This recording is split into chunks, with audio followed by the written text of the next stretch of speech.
Hi there. So I just wanted to bring everybody right up to date with the Nicola Bulley case, just in case you may be a little bit confused about exactly what's going on with Nicola's case. You know, is there still an ongoing criminal investigation? All that kind of thing. And I'm going to tell you. Also, you know, I think it's important to note, be very careful on YouTube, on social media for that matter. You know, people will edit things, they will alter things, particularly things like CCTV. They'll edit it, they'll make up deliberate lies about it because it makes a better storyline. And of course, these people, they can make money from their videos. And the more interesting they can make them, the more clicks and views they can get, right? And the more money they can make from their videos. That's how it works. Okay, vloggers, YouTubers, a lot of them, not all of them, because there are some fantastic channels out there, but a lot of them, they want attention, they want money, and they want views. Gossip, mystery are always going to generate much more attention than the real stuff.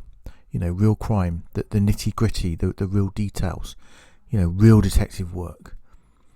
Gossip, mystery are always going to be more interesting than that. So people have to create interesting stories to sell their videos. Just bear that in mind, you know, if you're looking into true crime cases across YouTube in particular. Something you need to be aware of. Now, Nicola's case. Okay, these are the facts as we know them at the moment. These aren't my theories. I'm not speculating about this. This is the facts, okay? Now, the pathologists' post-mortem results, the pathologists, coroners, are independent of the police. And in this case, the coroner even sought the second opinion of a Home Office pathologist, likely because it's such a high-profile case and everything's obviously going to be scrutinised to the nth degree, as it has already. But the pathologists' initial report is that they have found no evidence of any foul play or any third-party involvement or any criminal element to Nicola's death. Now, you're going to say, how do you know that? How do you know that? It's simply because there is no criminal investigation. There is no pending criminal investigation. The date has been set for the inquest, June 26th, 10 a.m. in Fishergate County Hall in Preston. If during the pathologists, if the pathologist results had turned up something unusual, something that may have involved, you know, a third party or a criminal element, then the whole inquest would have been put on hold pending a criminal investigation, and that would have been made known to the public. It would have been in the public's interest to know that something's happened here. You know, we're undergoing a criminal investigation. That's not happened. So on that basis, it's safe to assume that there's no foul play in this case and there is no criminal investigation. Now, they have to wait up to 6 weeks for the toxicology results, but the pathologist will know. They will know exactly how long Nicola's been in the water, and they would have known if there were any violent injuries, you know, if she had been strangled in any way, if there was any blunt force trauma, and that's simply not the case. That there is no criminal investigation, we would have been told, so that's clearly not the case. Now, I can tell you now, it will be declared one of two or three things, really. They're either going to, and we don't know. We're not going to know until June, and I really seriously doubt if the coroner will know exactly what happened. May do, but it's questionable. But it'll either be deemed accidental death, possibly an open verdict, or that possibly Nicola took her own life. We don't know, but it will be one of those three things. Now, it simply can't be dismissed as irrelevant to the case that 2 weeks before Nicola's disappearance, the Lancashire police responded to a concern for welfare call at Nicola's home. In case you didn't know, in the UK, the police will only respond to a concern for welfare report if it is considered that there is an immediate, real and substantial risk to the person's life, or that the person is considered a risk to themselves. You can look that up if you don't believe me. Now, of course, that has to be taken into account if you're going to be if you're assessing or you're studying this crime, trying to find out exactly what happened. And no, I don't agree with the way that information about Nicola's personal life was put out by the police. I don't agree with that at all. They should have just, in my opinion, said that Nicola was simply vulnerable and high risk. But ultimately, they did put it out, and it was at the request of her husband, Paul. He considered it important enough for them to know and for it to be put out there, and it's now out there. You know, they worded it, that Nicola had in the past suffered with some significant issues with alcohol, which were brought on by her ongoing struggles with the menopause, and that these struggles had resurfaced over recent months. They were the exact words that they used. Now, I don't claim to know everything about the menopause. Obviously, being a man, my knowledge is going to be limited. But from what I have researched, and I think it's very important to know and to bring this subject up while it's in alignment with this case. The perimenopause can be responsible for a number of horrible symptoms: anxiety, depression, feelings of profound despair, sleep problems. Now, I'm not trying to paint Nicola as anything in what I'm saying. I'm simply, we weren't privy to, no one's privy to her medical records, and quite rightly so. None of us knew her. But, as I said, it can't be simply dismissed when you're looking at this case. And it shouldn't be. And I'll tell you why. And you can research this yourself. There was a case years ago, and this is an article that I found. It was headlined, "My mum's story was frighteningly similar to Nicola Bulley's. This has to stop." And it's about a lady called Joanne Walker. She went missing after going for a walk, and she was later found dead. And her daughter Kelly says that she had been written off. And I'll read some of it to you. It says, "A woman whose mum went missing and was found dead after suffering with a hormone disorder has spoken of the frightening similarities to Nicola Bulley and said that more needs to be done to help women who are written off. Joanne Walker, 54, you can look this up, she was found in a quarry after her family reported her missing when she was last seen going for a late night walk. Her daughter Kelly, 38, said that her mum battled brain fog and unexplained sadness for years before her death. Kelly herself has since been diagnosed with premenstrual dysphoric disorder, a hereditary, very extreme PMS, which she thinks her mum was battling for 11 years. She said that her mum's symptoms were dismissed and not taken seriously. And of course, Nicola, she went missing on a walk by the River Wye, and her family had said that she had suffered a crisis after she stopped taking menopause drugs. Her family said that due to the perimenopause, Nicola suffered with significant side effects such as brain fog, restless sleep, and of course she was taking HRT to help, although she had stopped taking them. Kelly Walker goes on to say that women are being misdiagnosed with bipolar disorder or fibromyalgia or whatever, and the hormonal side is not taken seriously enough, fast enough. I mean, half of us are women and we know our own bodies and minds, and we're just not heard. So I think it's important that this sort of thing is discussed and awareness is brought up to these perimenopausal issues. If people are going to be talking about this case, that's an issue I think they should be looking into. We simply don't know what happened to Nicola. all we know is that she went into the water. Whether she went in voluntarily or whether she accidentally slipped into the water, we don't know. And we don't know exactly where she went into the river.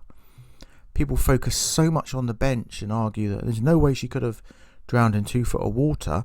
We don't know where Nicola went into the river. She could have walked further down to a deeper area. She could have told Willow, her dog, to stay. We just don't know. We don't know where she went in, and we don't know how she got into the river. But going by the fact that she was last seen by the river, she was found in the river, the pathologists have found nothing to suggest foul play with regards to her death. What else can we assume? Of course, there will be people that will continue to come up with their own theories and what have you, but those are the cold hard facts that you've got to work around. Just going on to the inquest, the initial inquest into Nicola's death began on February 22nd. It was a short 5-minute hearing. The Lancashire Coroner's Court Senior Coroner, Dr. James Ailey, explained Nicola's body had been identified using dental records and that an autopsy had already been carried out. He said that remaining evidence gathered by the police and the post-mortem examination required further evaluation, and a full inquest was likely to be held in June. But we already know the date set for that was June 26th. He said this will allow time to collate the facts of the case and allow the experts involved to finalise. They're also waiting on the availability of a Home Office pathologist. The investigation will take time to complete to ensure that it as complete a picture as possible of the facts concerning Miss Bulley's death is presented at the inquest. And he also added that Lancashire Police have been asked not to discuss the case any further on social media or in the press while the investigations by the coroner continue. Now, just as importantly, the police force behind the search is facing 2 investigations into the handling of Nicola's case, amid obviously a lot of criticism that they have had, particularly about the release of Nicola's personal details. The College of Policing, the National Policing Standards body, is to launch a independent review of Lancashire Constabulary. The Crime Commissioner for Lancashire Police, Andrew Snowden, has ordered the review because he said there remains questions about how the force handled the search. And also the police Watchdog have launched an investigation into the police's contact with Nicola Bulley just weeks before she went missing.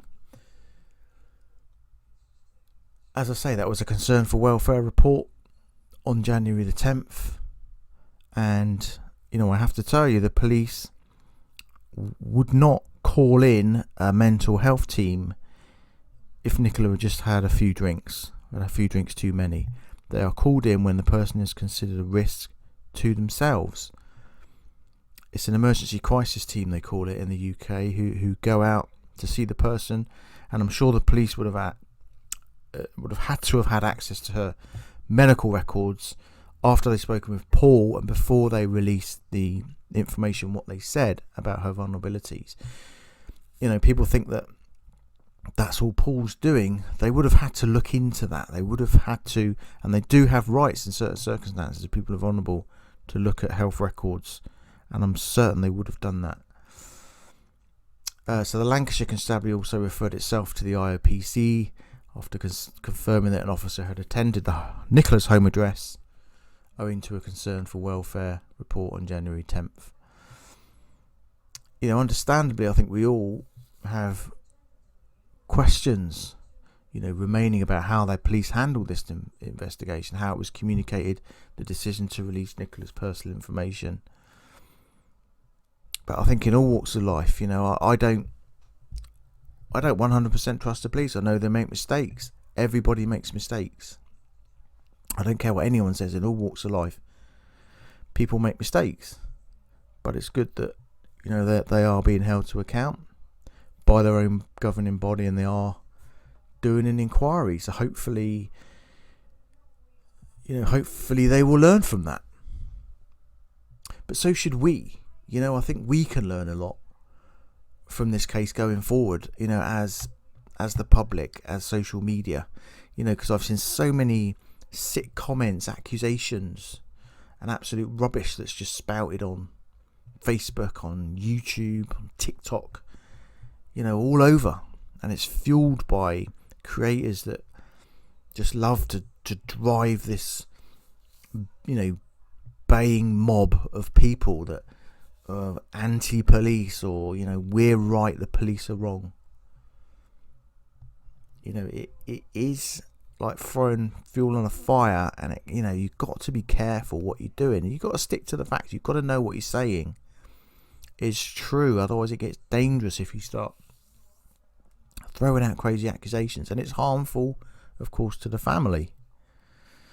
But the trouble is, if you stick to the truth, if you stick to the cold hard facts, often there's not a lot to say, and it's a bit boring, and of course that's what happens. So a couple of really important points to finish on. I've heard people say that, as did Nicola take her own life is thrown around. You get people say, no way, there's no way she would have took her own life. She looked really happy in her photos. As I'm sure a lot of you know, depression and suicidal thoughts, they don't have a face. You can have the happiest face in the world and be the unhappiest person in the world. I know so many people who have mentioned that they've lost someone to suicide, and they had no idea. That person was just so happy. And often they say that people come to peace when they've made their decision. We don't know. We don't know how Nicola's life ended. But I think it's important that these subjects are approached, and they're not, this image of depression as an unhappy face is not put out there, because that is so far from the truth.